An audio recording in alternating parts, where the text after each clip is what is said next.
밤이 깊어질수록 인간의 영혼은 불안과 그림자로 가득한 내면의 세계로 들어갑니다. 고대 이집트의 사람들은 이 어두운 여정에서 악몽이 단순한 환상이 아니라 실제로 침입한 정령 혹은 저주로 인한 영향이라고 믿었습니다. 오늘 소개할 의식은 기원 후 2, 3세기경의 데모틱 마법 파피루스에 등장하는 실제 주문입니다.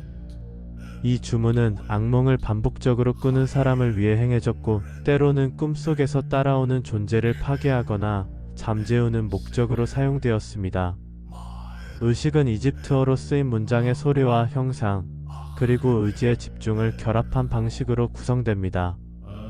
특별한 점은 마법사가 이 주문을 읽는 동시에 꿈을 꾸는 사람의 머리맡에 손을 얹어야 한다는 것과, 그림자처럼 따라오는 존재의 이름을 부름으로써 그 존재가 파괴된다는 것입니다. 지금 배경에 흐르는 주문입니다. 한번 집중해서 들어보시죠. 번역하면 나는 너의 잠에 깃든 그림자다. 나는 두아트의 길목에서 너를 기다린다. 너의 이름을 부르면 그 힘은 사라질 것이다. 입니다. 고대인에게 꿈은 단순한 뇌의 작용이 아닌 영혼의 문이 열리는 순간이었습니다. 그럼 이제 이 악몽 주문의 완전한 의식 절차와 마법사의 금기사항에 대해 소개해드리겠습니다. 그리고 실제 사용된 부적 형상은 본 영상의 마지막 부분에 보여드리겠습니다. 고대 이집트인들은 이름을 부르면 존재는 힘을 잃는다고 믿었습니다. 신들의 이름, 정령의 이름, 죽은 자의 이름까지 모든 것은 이름을 통해 현실에 결속되고, 이름을 불러야만 마법은 그 대상을 정확히 겨냥할 수 있었습니다. 데모틱 파피루스에는 한 가지 특이한 주문이 있습니다. 그것은 바로 꿈에서 따라오는 존재의 이름을 꿈꾸는 사람이 직접 말하도록 유도하는 의식이었습니다. 마법사는 그 이름을 3번 되묻고 꿈꾸는 이는 비몽사몽간에 입을 엽니다. 그리고 그 순간 잠 속의 그림자는 형상을 잃고 흩어지게 됩니다. 이 의식의 핵심은 이름입니다. 오늘날에도 이름을 부르면 소멸한다는 개념은 소설, 영화, 게임에서 계속해서 반복되고 있죠.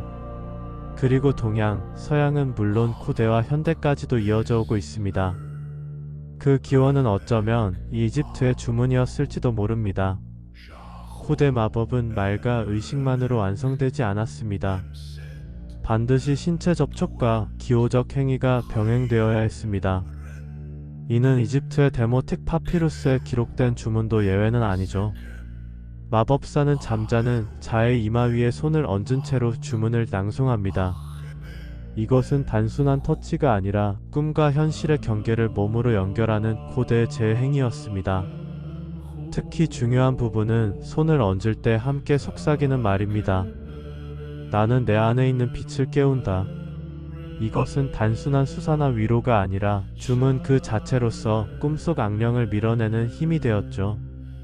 당신은 지금 누군가의 악몽 속에 침입한 그림자를 말과 손, 그리고 숨결로 몰아내는 고대인의 기술을 보고 계신 겁니다.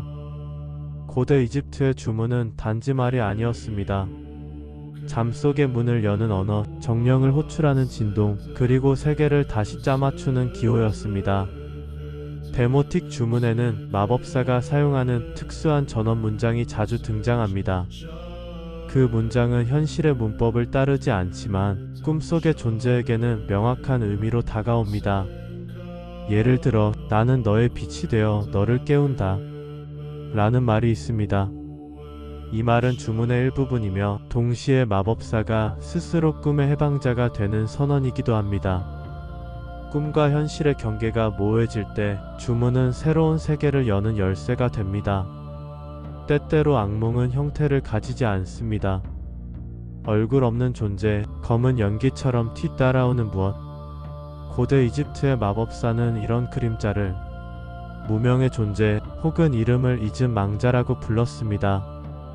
데모틱 주문 중 일부는 그 이름조차 모를 때 사용되는 지우기 주문입니다.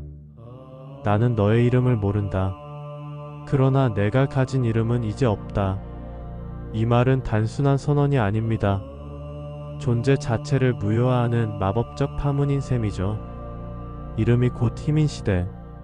이름을 지운다는 것은 존재를 봉인하는 것과 같았습니다. 주문이 마무리되는 순간 마법사는 손을 잠든 자의 이마에서 떼며 마지막 문장을 속삭입니다. 데모틱 파피루스의 마지막 절은 이렇게 말하죠. 이제 너의 길은 밝고 너의 밤은 침묵한다. 이는 선언이자 마법적 완결입니다. 밤의 침입자, 그늘에서 따라오던 무형의 존재는 이 한 줄의 말과 함께 사라지는 거죠. 이집트인들에게 마법은 끝맺음이 중요했습니다. 말을 남기지 않고 끝내면 주문은 열려있고 그림자가 다시 돌아올 수도 있다고 믿었기 때문입니다. 이 주문에서 마법사가 사용하는 도구는 칼도 지팡이도 크리스털도 아닙니다. 단 두 가지, 입술 그리고 그림이 전부였습니다. 데모틱 마법사는 주문을 읽기 전 특정 기호나 얼굴 없는 존재의 형상을 파피루스나 도자기에 그려 사용했습니다. 그리고 낭송 중 입김을 그림 위에 불어넣는 의식이 있었죠. 이것은 단순한 퍼포먼스가 아닙니다. 입에서 나오는 말이 그림에 깃들어 실체를 무너뜨린다. 고대 이집트의 사상은 언제나 언어는 창조이자 파괴였으니까요. 그렇다고 해서 고대 주문의 힘이 단지 낭송으로 끝나지는 않습니다.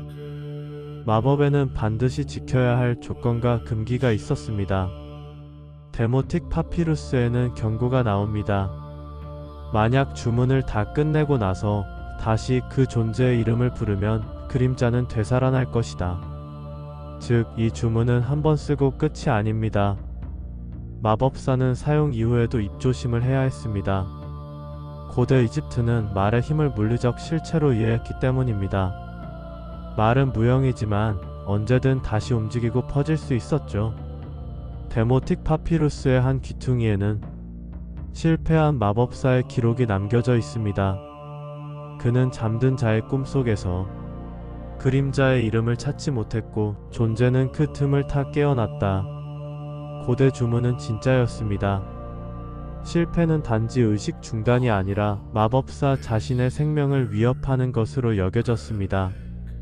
실제로 고대 이집트에는 마법 실패로 인해 저주받았다고 알려진 무덤도 존재합니다. 주문은 무기였고 동시에 스스로에게 되돌아오는 칼날이기도 했습니다. 영상의 배경에서 암송되고 있는 주문은 기원 후 3세기 이집트의 한 사제가 남긴 마지막 기록이었습니다. 수천 년이 흘렀지만 우리는 여전히 밤이 두렵고 이름 모를 꿈에 시달리곤 합니다. 이 데모틱 주문은 단지 고대의 마법이 아닙니다. 그것은 인간이 두려움을 이름짓고 밤을 말로 정복하고자 했던 언어의 마법입니다. 지금도 우리는 어떤 말에는 힘이 있다고 믿습니다. 바로 그 믿음이 고대 이집트의 이 주문을 지금까지도 살아있게 만든 마법입니다. 금지된 문서 번역소 이시스의 서재의 그 첫 번째 이야기로 고대 이집트의 악몽 퇴치 주술에 대해서 알아보았습니다. 앞서 말씀드린 것처럼 제 채널에서 알려드리는 모든 내용은 고문서에 기록된 내용만을 토대로 제작됩니다. 다만 주술의 시행과 그 과정에서의 오류 등으로 인해 발생되는 문제에 대해서는 책임지지 않으니 충분히 학습이 이루어지지 않은 상태에서 시행하시면 부작용이 생길 수 있다는 점을 잊지 마시길 바랍니다. 다음 화에는 고대 이집트의 사랑과 집착의 마법에 대해서 알아보겠습니다. 구독과 좋아요는 고대 이집트로 떠나는 타임머신의 가장 강력한 연료입니다. 감사합니다.